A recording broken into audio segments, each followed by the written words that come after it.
Hello there, right here we have a brand new 1.17 snapshot. This is 21W08A. It comes with a bunch of new changes to the cave generation. I'll be looking at all the new changes and what this means for survival Minecraft. And after watching this video, hop on over to my Twitch stream, link down below, where I open up a server with the newest snapshot for all the viewers to join me as we play around with the latest features. You can find the IP on my Discord. The first big change in this snapshot is that they changed the Grimstone to be called Deep Slate. So this is Deep Slate. We also got the Cobbled Deep Slate, which is the more broken up form. There's also the Polished Deep Slate, and we still have the brick variation, which is called Deep Slate Bricks. There's Deep Slate Tile, and then there is the Chiseled, which looks like that. So a slight name change, also some texture changing too. You can definitely see the difference on the top for the normal slate versus the cobbled. So now to make the polished variation, you do need to have the cobbled variation. So if you just mine up some of the deep slate, it's going to turn into the cobbled variation, similar to stone turning into cobblestone. If you use a silk touch pick, then you're actually going to get more of the actual item. They also added some new textures for the ores, and they give them a deep slate variation as well. This is just called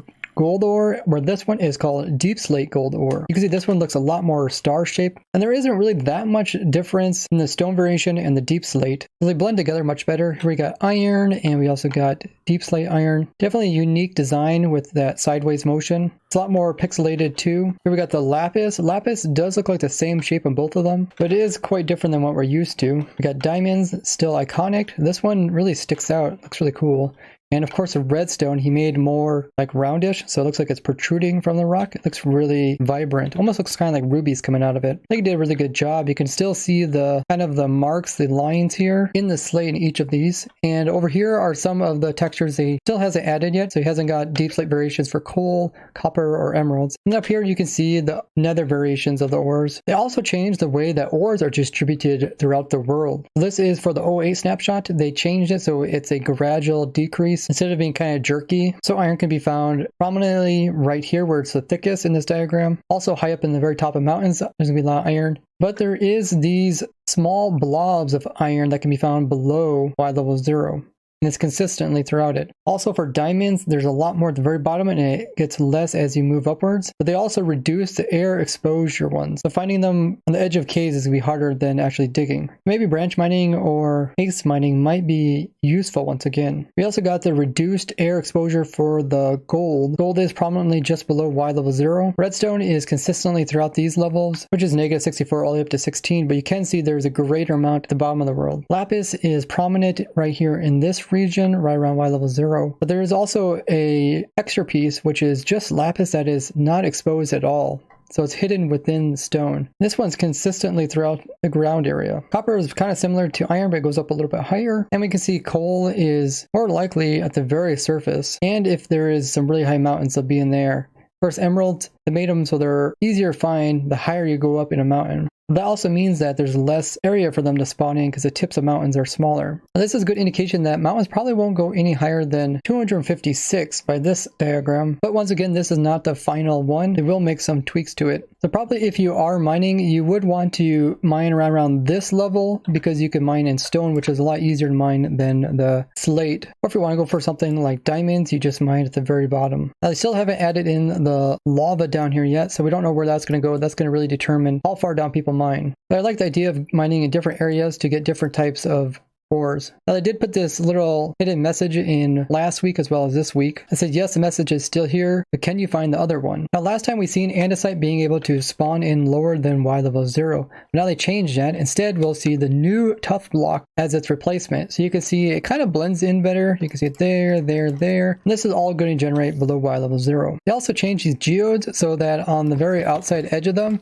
we no longer see the tough block, but instead we see smooth basalt. So before we had basalt block, and we also had the polished basalt, but now we have the smooth basalt. And you can get smooth by just smelting up normal basalt. I've designed quite a few basalt farms, which I'll link down below, that are extremely fast and get you tons of this stuff. But yeah, now you get the new smooth basalt. It has the same texture on all the sides. Besides tweaking these blocks, they also tweaked blackstone a bit more. It looks like I can see the cracks more prominently. They also added so mine shafts can generate in open air now that we have these proper supports for them. Speaking of the air, they come out with more particles for the spore blossom.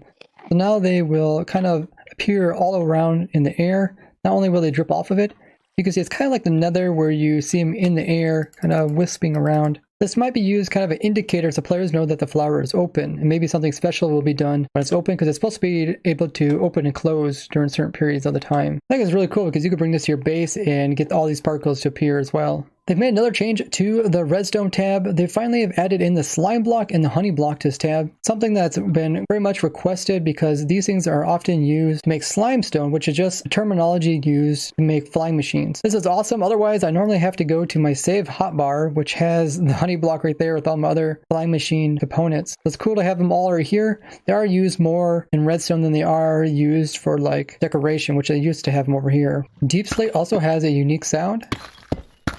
So you can also find the deep slate ores naturally inside of the world. So you can see them like in here and here. They match a lot better with the rest of the textures. They are twice as tough to mine because of the block that they're within. So it's going to be a little harder to mine them up. I think that is cool. Kind of a interesting way to implement it so that the deeper you go down, the harder it is to mine ores, even though you find better ones like diamonds. They also added so cracks can now be carved into the ground. This looks more like cracks.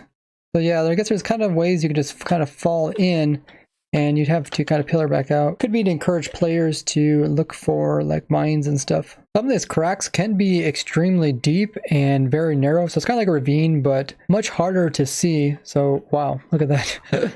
Yeah, if you fall down that, you are pretty much dead. But it does also let sky access come down into caves. Henrik also came out with this tweet and image kind of explaining where the different names for the caves come from. So they got the noise caves, which kind of referred to the random noise field that you see, the TV static. And this is kind of what it would look like as a cave. And then from the noise cave, there is the cheese variation as well as the spaghetti. So the cheese caves is where they take the light areas and they remove stuff. And this is the open area where the dark stuff is, where the stone is. Where the spaghetti one is where all the light or white they have as stone, and then only along the edge do they have it be air. And this is where the actual cave is formed. And then the actual really dark stuff is also stone. So just the edge of this, which they turn into a cave, that's what makes it like spaghetti. And then they have examples here. The spaghetti ones are really long and stringy. They're following these kind of edges. And the cheese ones are kind of like little pockets of air. Here's another good example of the cheese caves and spaghetti caves and how they come together and kind of connect each other.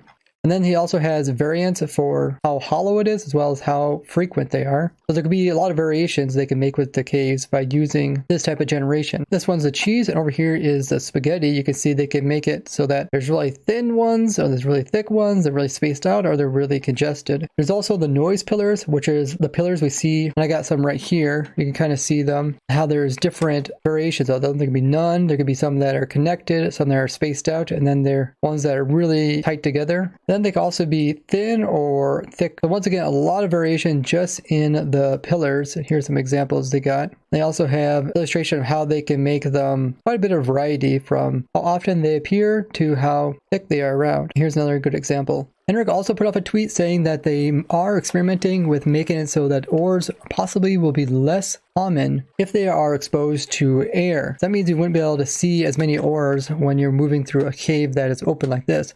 But if you would happen to find a cave that is like full of water, then since it's not exposed to air, that means you would find more ores. Trying to encourage people to go actually diving in these caves full of water to get their ores. I think that's kind of a cool idea to give people an incentive to go into these type of caves.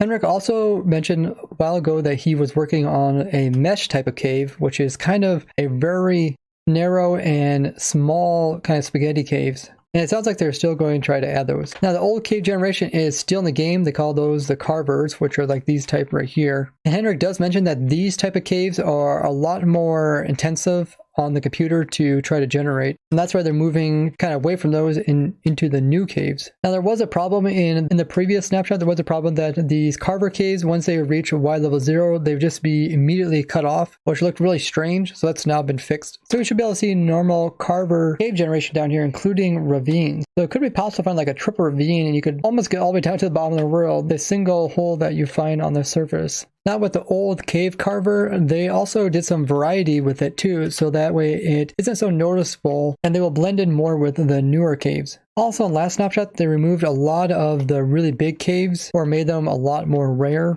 Instead they're going to make them less rare, but not as common as they were in the 1.06 version. And the main reason they did this is to try to kind of fill the big empty areas where there's like no caves, but these will also be filled with other types of caves eventually. So they are looking into making sure there isn't these really big areas where there's no caves. Now in last snapshot, we've seen some of these geodes that would just generate right in the center of a cave, and some of them would even be floating, and they said they removed it so that geodes won't just generate floating in the air. Now, King B-Dogs has been working on the Warden, which is a new mob that's going to live way down here in a special biome. He mentioned that the mob is going to be pretty menacing and intelligent while also being horrific. I think that's really cool to have something at the bottom of the Minecraft world that kind of discourages players from going down that far unless they are prepared or willing to take on this crazy creature. There's a problem that the new root dirt wasn't putting off loud enough walking noise, which they have fixed. They also fixed these support pillars for the mine shafts. They were these four-sided oak wood, but now they are what you would expect, which are the oak log. We'll be coming out with a B snapshot because they said they accidentally didn't put in the generation of iron ore in properly, so there's a lot less in the snapshot than what they're supposed to be. I'll see all you guys over at my Twitch stream, and it should be a lot of fun. Bye-bye!